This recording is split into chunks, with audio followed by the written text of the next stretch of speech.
Next slide. Next slide.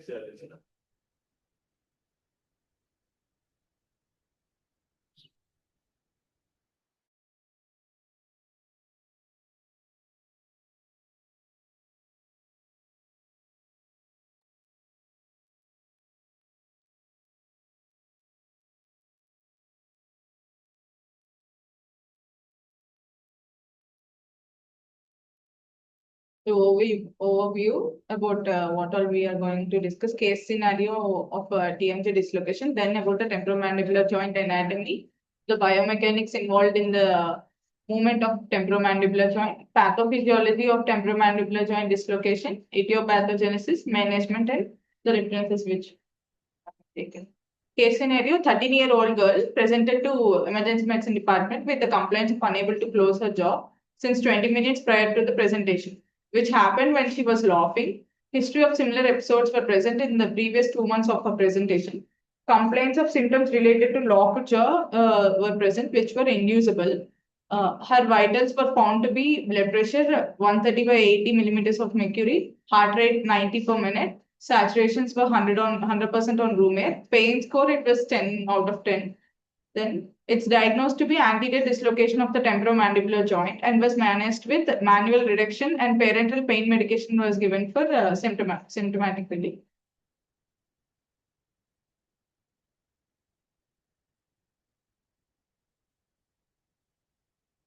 Temporomandibular joint anatomy and biomechanics. It's a specialized joint. Between the mandible and the temporal bone of the skull. The mandibular condyle, it articulates with the mandibular fossa of the temporal bone of skull bilaterally. The biomechanics involved in the movement of temporomandibular jointer, it consists of the neuromuscular control, which all help in the movement are muscles of mastication, ligaments which are associated with it, and the neuronal control is given by mandibular division of the trigeminal nerve.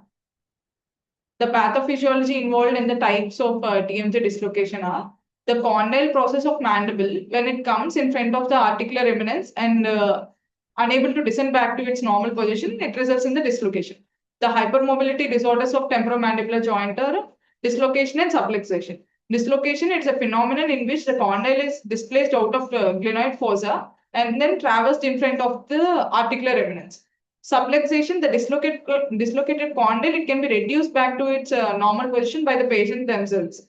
The types of dislocation based on duration and based on the direction of dislocation, there will be different types. Based on duration, acute, chronic recurrent. Where the chronic recurrent is when the dislocation is recurring more than once. Chronic protracted is when it's persisting for more than 1 month. Extra long-standing is when it's persisting for more than 6 months. Based on the direction, anterior dislocation, as the case we have discussed, it's the most common type of temporomandibular joint dislocation. It is due to weakness of the capsular joint. The posterior dislocation, it's most commonly seen following fractures of external auditory canal and the skull base. The lateral and the medial dislocations, and superior dislocation in that condyle is pushed into the middle cranial fossa with the glenoid fossa fracture.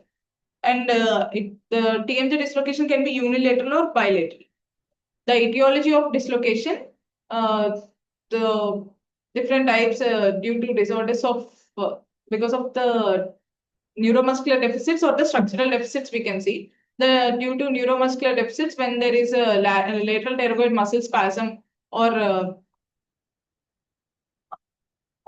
spontaneously when the patient was laughing, yarning, like extra, or when they open the mouth wide open, then it can happen during biting, vomitings, during seizures, epileptic seizures we can see, and during performance of certain medical and surgical procedures, dental procedures which require the wide open mouth for prolonged time, and sometimes even during the incubation procedures and endoscopy also.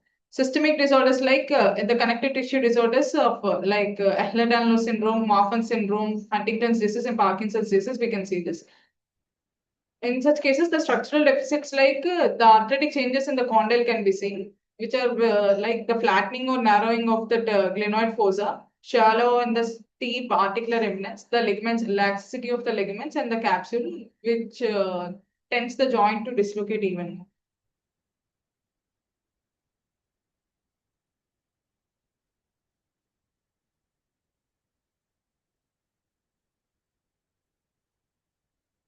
The clinical features, the classic clinical features of dislocation are pain in the preauricular region and the surrounding region can be seen. Preauricular depression or hollowing, protruding chin will be there, inability to close mouth, which is the classic presentation, then drooling of saliva, patient will be inability to speak, swallow and masticate. Masticatory muscles are so tense, which is a characteristic feature. Unilateral dislocation, it is associated with the deviation of chin towards the contralateral side.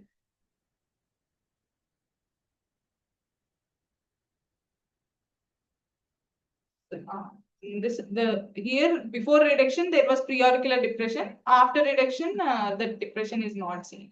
The joint is in position, and usually during wide opening of the mouth, the condyle it should lie directly below this articular eminence, but directly below the glenoid fossa. But in cases of the dislocated, those joints which are tend to dislocate, it will go in front of this articular eminence. And if it's subluxation, it can reduce by itself. If it's dislocation, it stays in front.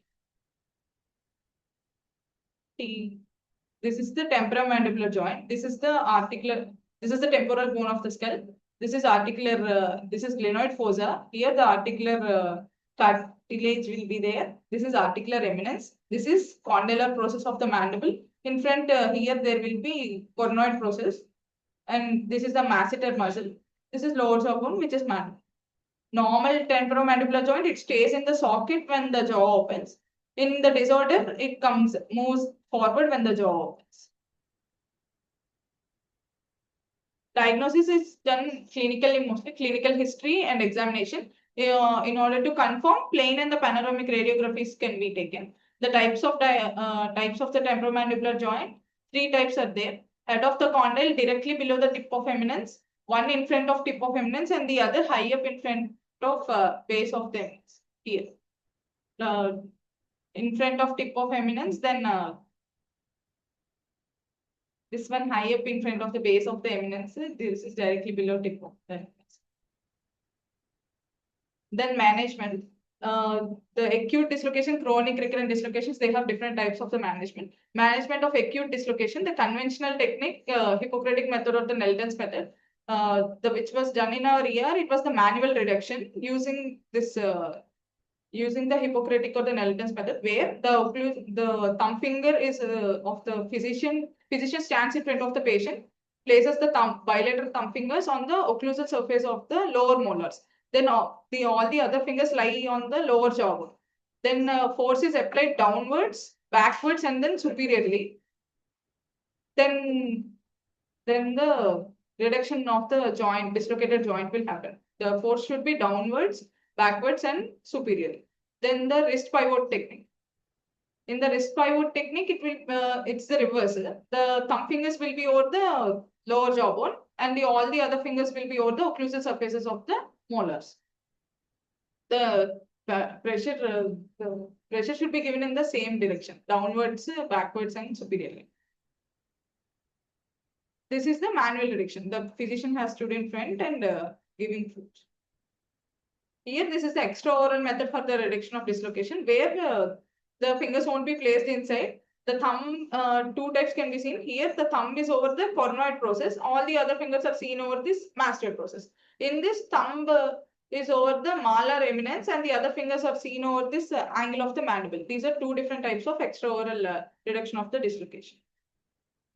And management of chronic recurrence. Chronic recurrence means which has recurred more than once. In that, we can see both conservative and the surgical procedures are seen. Conservative like physiotherapy, some chin straps, Barton's bandage. That day also after reduction, they have placed one bandage that was Barton's bandage, like this they have placed in front of forehead and over the skull. Then kinesio taping can be seen. Over the joint, they will place the dynaplast only, they will place in this way. These are conservative procedures, and some sclerosing agents can also be seen as a part of conservative procedures. This is known as prolotherapy. The agents are sodium doxyl sulfate, sodium psyllium, the glycerol. All these agents can be used as sclerosants or for the prolotherapy, because they induce the fibrosis of the joint so that dislocation won't happen. The sites for this prolotherapy are posterior joint. How fibrosis going? Sir, so that and అది లాక్సిసిటీ ఉండకుండా చేస్తుంది అన్నట్టు ఇచ్చారు sir book లో. It will avoid the laxity usually because of laxity of the joint or the eminence dislocate అవుతుంది. It can help that way అన్నట్టు.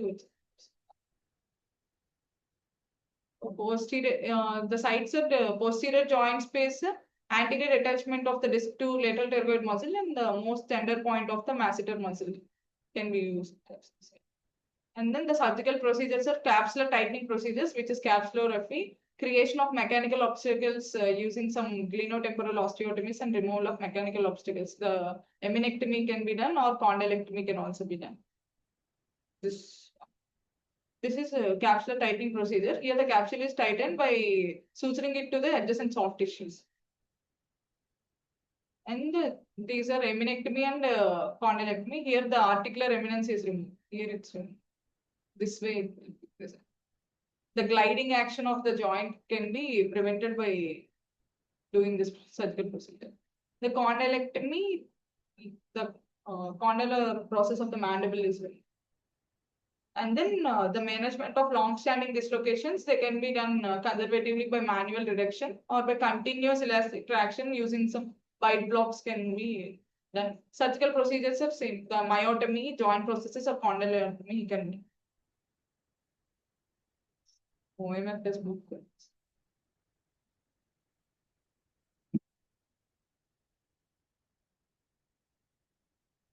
Video.